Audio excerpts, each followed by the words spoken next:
Welcome to Italics, television for the Italian-American experience. I'm your host, Anthony Tamburri. On this episode of Italics, Marianne Trasciatti, professor of rhetoric and director of the Labor Studies program at Hofstra University, as well as the president of the Triangle Fire Coalition, visited us at the Calandra Institute. We also went out to the St. Charles Cemetery to celebrate the purchase and placement of the tombstone on Pietro Pete Panto's grave.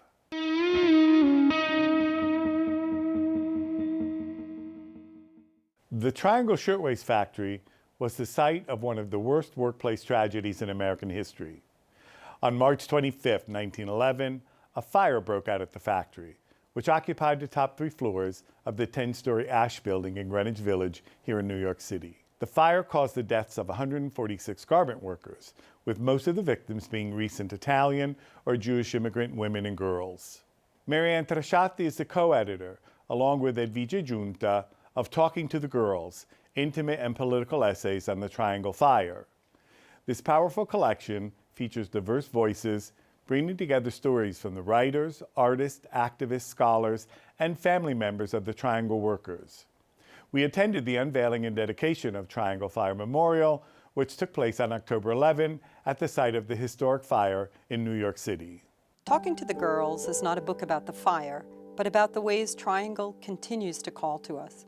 It does not tell the stories of Triangle workers, at least not only.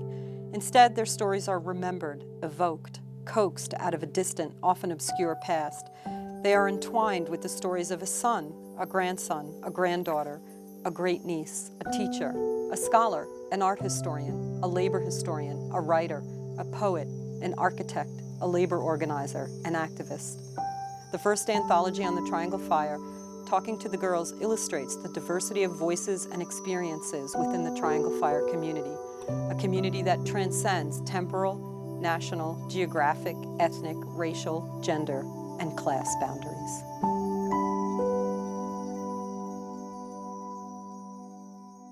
Marianne, welcome to Italics. Thank you for having me, Anthony. Thank you for the opportunity to share the story. It's really something we need to talk about a lot. And it's a story of a preventable workplace tragedy. So March 25th, 1911, early spring day, Saturday, just before closing time. What probably happened was a cutter who was prevented from taking a cigarette break because of locked doors, needs a smoke, and somehow, this is the theory, an ash from that cigarette falls into a bin, scraps of cloth in the bin catch fire. There is so much fabric in the bin and threads in the air, and the floors haven't been swept, and the machinery is close together, that the bin catches fire, and then the air literally catches fire. This happens on the 8th floor of the Brown Building, which is a block east of Washington Square Park in New York. It's now an NYU building. It was actually called the Ash Building at the time. It's now the Brown Building. When it ignites in a multi-story building, spreads up, not down, so it travels quickly from the 8th floor upwards. Workers on the 8th floor, when they noticed the fire, they started to flee, and the switchboard operator called up to the 10th floor where the owners of the factory were working along with some other workers, and the owners, Max Blank and Isaac Harris, when they got the call, they fled along with a number of other family members over out onto the roof, and they were ferried to safety by NYU law students. Workers on the 9th floor never got a call.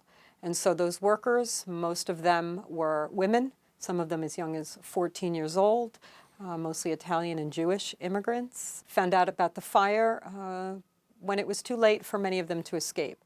So at least 60 of them jumped from the 9th floor windows. It seems like an irrational move, right, to jump from the 9th floor, but the fear of burning alive is so extreme that they just panicked. They rushed towards doors that opened outwards, so they actually had to do a counterintuitive thing and ease back into the fire in order to be able to open the doors. When a barrel of oil exploded by those doors, that exit was closed off. They, like the 8th floor workers, tried to go down in the elevator, and there is a wonderful story of a heroic elevator operator, Joseph Zito, an Italian immigrant who ferries women and girls to safety until the elevator is no longer functioning.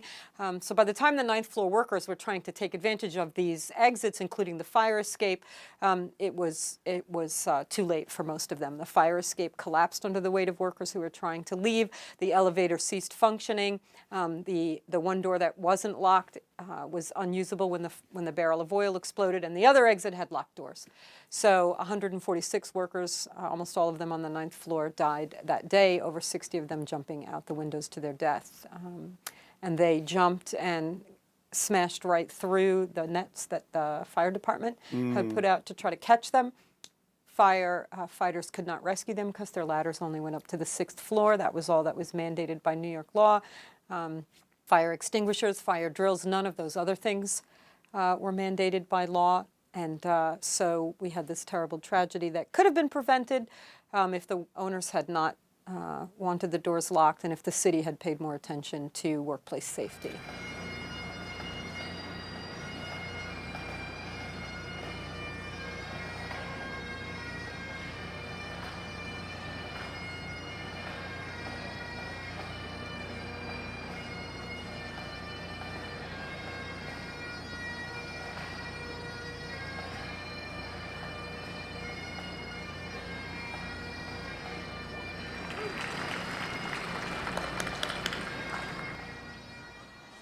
These are little girls.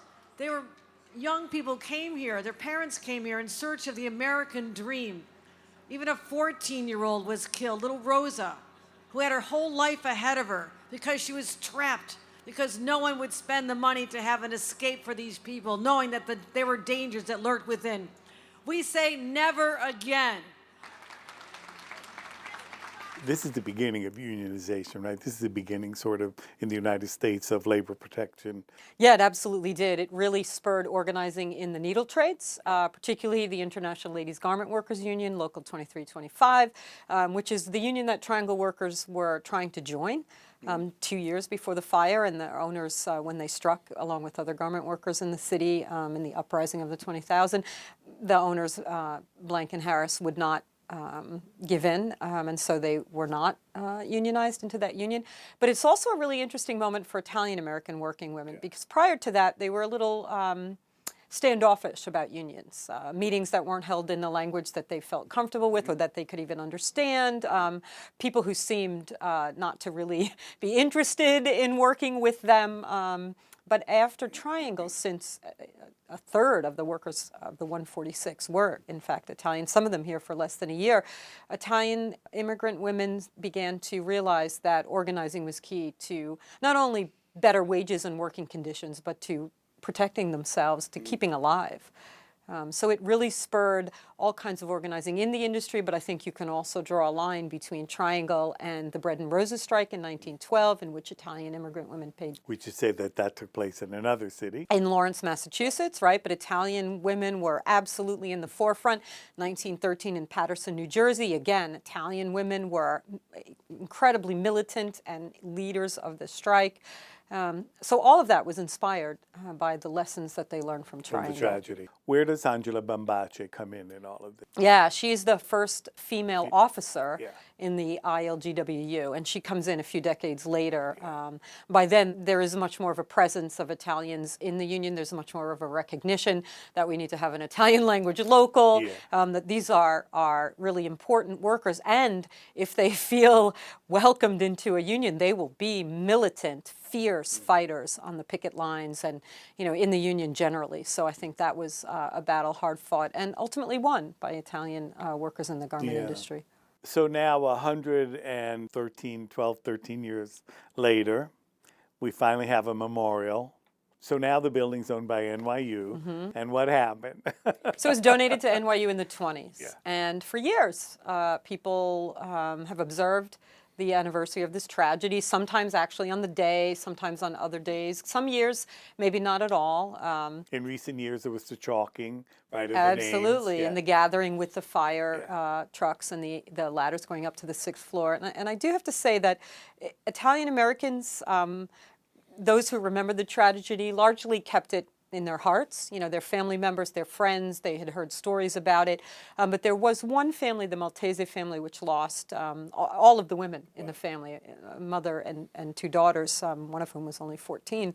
All three died that day. And Vincent Maltese, the grandson, would show up at the Brown Building every year. Sometimes he would be the only person. So this has had a special place in the heart of many Italian Americans, but now it's really become something that more and more of us are talking about and really working to remember. So when did this idea come about? Because I want people to understand that this didn't happen in like 6 months. When did it? I wish. Well, it was really a group effort. Remember, the Triangle Fire Coalition was founded in 2008 with two goals. Right. We're going to really make the 100th anniversary of the fire something that brings this story to a wide audience that it deserves and helps to inspire organizers and activists. Because one of the stories of the fire, obviously, is this terrible tragedy, but the other is that afterwards people joined together and said, we're organizing, we're getting better government, you know, we are not letting this happen to ourselves ever again. And we will build a memorial that when no one is out there demonstrating, or when it's not March 25th, people will still know. People still know. And we found out that those two projects are too big to do at once. So we completed the work, you know, to make the centennial a big splash, and the Calandra Institute was, you know, central to those events, and you've been such a stalwart supporter. And then we started working on the memorial. And early on, I was approached and asked if this was something that I would want to take on. And I said, well, I don't know anything about public art, and I live on Long Island. And I was told, well, you can take the train and you can learn. I have taken the train many times, and I have learned. So, you know, for 13 years, we've been working. I have been working with many other people. It's really a group effort to make this happen. And they're different pieces, right? Because the actual physical memorial itself came from the state when Andrew Cuomo was governor. But then you had to raise more significant funding for the upkeep and things of that sort. Tell us more about that. Yeah, so the first hurdle, of course, was to raise money for the capital budget, and Andrew Cuomo very generously funded that. And then, because the memorial is on NYU's building, that was an enormous in-kind donation from them. We will allow you, and this was a historic achievement by the coalition, because others have actually tried. NYU faculty, Surf Maltese, former senator, whose family, whose brother was Vincent. Right, exactly. Before. They tried. Jay Mazur, the president of the ILGWU, tried, and NYU was just never was a project that they wanted to sign on to. We would say, okay, we're meeting with NYU, let's make sure to be charming and delightful. And I think we just wore them down. But we're just doing this as soon as you give us the green light, and we're just going to keep politely asking until that happens.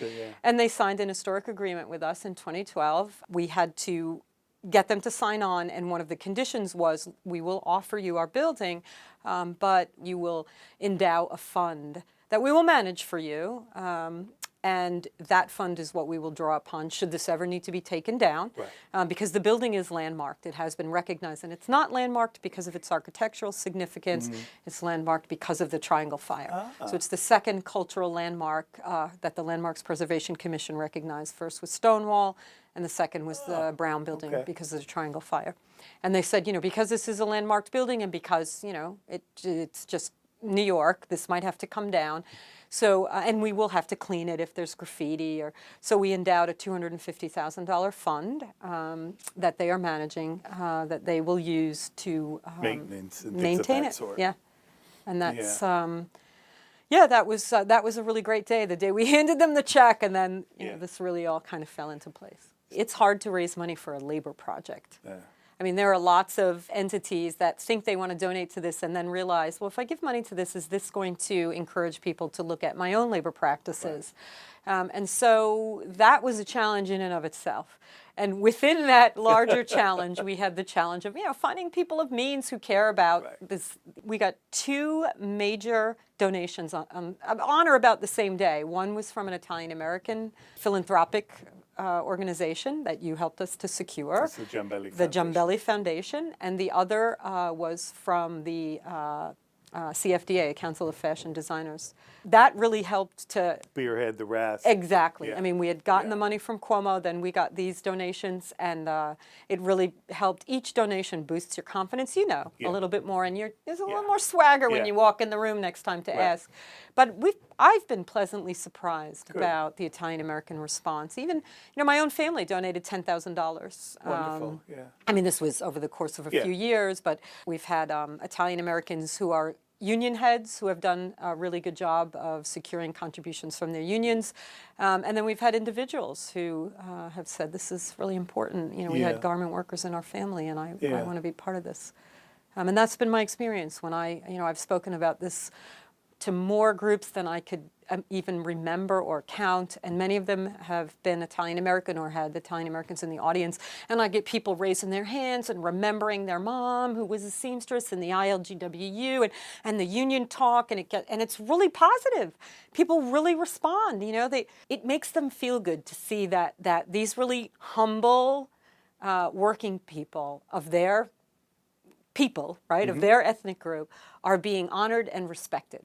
So between us here is a book, Talking to the Girls. Talk to me about the book. Talk to us about the book. Well, this is a collaborative effort. Many of your audience members may know my co-editor or know of her, Edvige Giunta, who is Sicilian American and who grew up as a young feminist in Sicily, a young feminist activist. She knew about this. And I grew up in Queens and on Long Island learning about the fire, and we found ourselves at different events. In 2001, we commemorated the 90th anniversary of the fire, saying the names, being out in the streets, singing, chanting, and chalking and going to the events. And we realized that we both had this kind of commitment to remembering and teaching and being active around this. And also realized that we weren't the only ones, that there were a lot of other people whose lives were similarly affected by this story.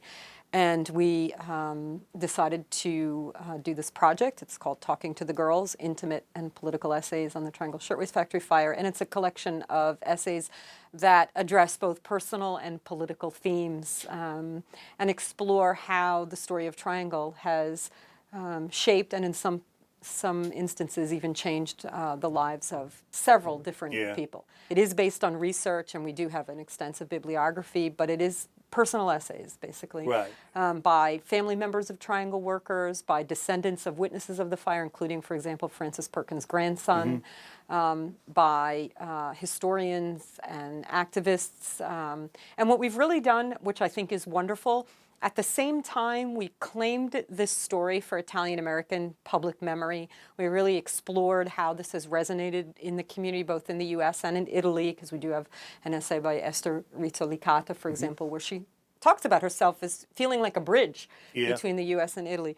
But we also explore how this story has resonated with, for example, Mei Chen, a labor organizer for the 1982 Chinatown garment strike, and Richard Junyu, one of the designers of the memorial, who was the son of Korean immigrants.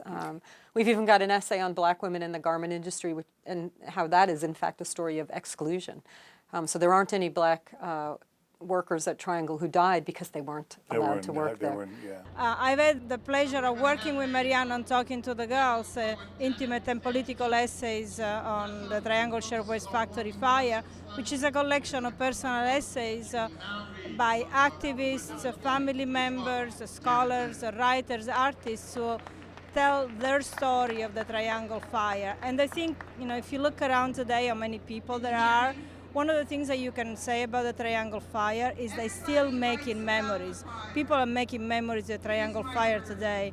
It's a story that continues to speak across time, across a distance, and to inspire so many people of all generations, whether it's in the classroom or on the street.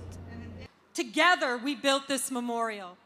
And it's an extraordinary achievement because we are not rich people, we are not famous people, we are not powerful people, at least not as individuals. But we are bold and determined and relentless people. And most importantly, we are people who believe in the power of solidarity. One for all and all for one. The power that sustains the labor movement, the power that sustains every successful movement, the mightiest human force on earth. Together, we have changed the landscape of New York City. By honoring the Triangle workers with this memorial, we are making a statement about the dignity and humanity of every worker, past and present. As you will see, if you haven't already, the Triangle Memorial tells the story beautifully and compellingly. Richard and Uri have created something that invites us to reflect on the past and mourn, and then challenges us to look to the future and organize. As we accept the invitation to mourn, let us also take up the challenge to organize, to make a world in which horrific and entirely preventable disasters like Triangle don't happen. A world in which profit is not more important than people, and every worker, every human being is treated with the dignity and respect they deserve. It is a story with global resonance. I mean, it has inspired Otto Marzo in Italy, but it also inspires organizers in Bangladesh, like Kalpona Akhtar, who we have an interview with her that closes out the book. Like I said, Mei Chen, who organized Chinese garment workers. And it inspires so many people. I think it's a way for younger Italian Americans to see themselves as part of a rich ethnic tradition, but also a multi-ethnic, multiracial tradition. Like our story is both ours. It's particular, but it's also universal. Mm-hmm. And I think in the moment in which we are living, where people are much more tuned to issues of intersectionality and where they value their stories, but they want to feel connected to other stories. This is a story that connects us to each other in profound ways. And it's a story that, while it's tragic in its origin, it has some really positive outcomes to it. Oh my gosh, everything to strong labor unions, and if you're in a building that has maximum occupancy signs or fire extinguishers or standpipes where the hoses can be plugged into, that's the Triangle Shirtwaist Factory fire. If you get a Social Security check, Triangle Shirtwaist Factory fire. Workers' comp, Triangle Shirtwaist Factory fire. Yeah, it's a great legacy in that sense. How wonderful that is, that it's our legacy. Yeah, exactly. One more thing, there's a commemoration book, right, that's available. You have a website, which of course people read at the bottom of the screen, but there's a website. Talk to us a little bit about the website. Yeah, so one of the ways that Remember the Triangle Fire Coalition reaches our audience is through, obviously, social media and the internet generally, and our website is www.rememberthetrianglefire.org. We've got information and images of the memorial, and we advertise events about workplace safety, organizing in the garment industry, and anything that kind of connects to the threads that comprise the Triangle story. We also have a Facebook page, Remember the Triangle Fire. We really do our best to direct people to resources both that we make available and that others like the Kiel Center make available, so you can learn more about this. We provide access to teaching materials that we recommend. So it's a great resource. And this website has to be maintained. And I'm assuming there's a way to donate even $5 or $10 if you want to help maintain the website. Absolutely, yeah. The website, the webmaster. Nothing. People need to get paid. They do, right, exactly. Right. This is a labor of love. This is a labor. But the landlord doesn't want to hear that. So yes, we do have a donate button. We still are fundraising for the memorial. We've got a few more bills to pay off. So if people are interested, they can go to www.rememberthetrianglefire.org and donate via PayPal. There's an address there if they want to send a check. We are a 501c3. We have been commended for our transparency with financing, and all donations are tax deductible to the extent allowed by law, and all donations are gratefully appreciated, and that's why we did the book. We wanted to provide a record of this historic occasion, what went into the memorial, what it's about, what the fire's about, but also the people who brought it into being. We really felt like they deserved to be recognized and thanked, and we hope that we've accomplished that. Thanks for coming by. It's not easy to get into Manhattan these days. Thank you.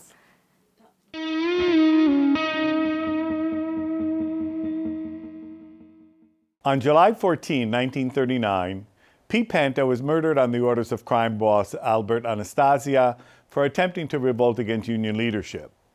For more than 80 years, Pete Panto's body lay buried in an unmarked grave. In 2022, Dr. Joseph Sciorra from the John D. Calandra Italian Institute led an online fundraising campaign to create a marker for the gravesite.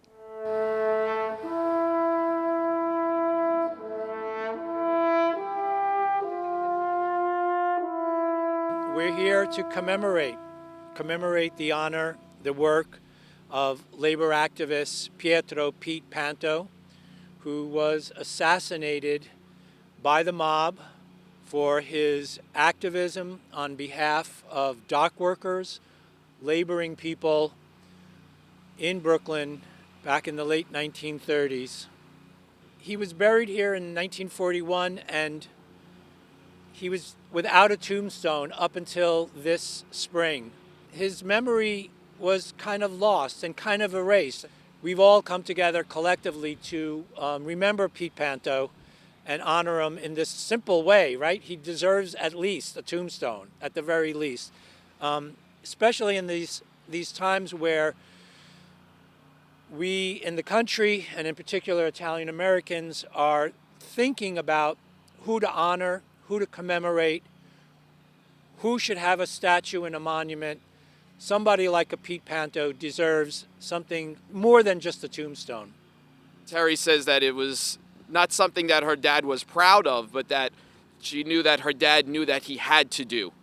Not only for Pete, but for all the rest of the Italian immigrants who came to this country in order to find work, in order to find a better life for their family, where they can be free from the kinds of things that they had left, the kinds of things that Pete had fought against and that Pete gave his life for. To ironically answer that question yet again of Dove Panto, where is Pete Panto? Because his grave was unmarked. And now we know for sure where Pete Panto is.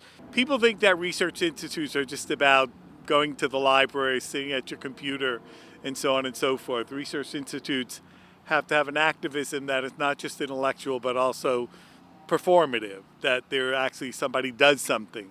Pete Panto should be a model for many of us who are thinking about justice in the workplace, and thinking about those Italian Americans who want to engage in critiques of all sorts, but yet basically just talk about it. He did something. He paid dearly, obviously, paid with his life, but he did something. And also in the spirit of the early history of Italians and unionization, he did something, and he should be a model for us. Thank you all for being here. And again, con tanto di cappello, as they say, or chapeau, as the French say, whatever, to Joseph for doing this. Thank you.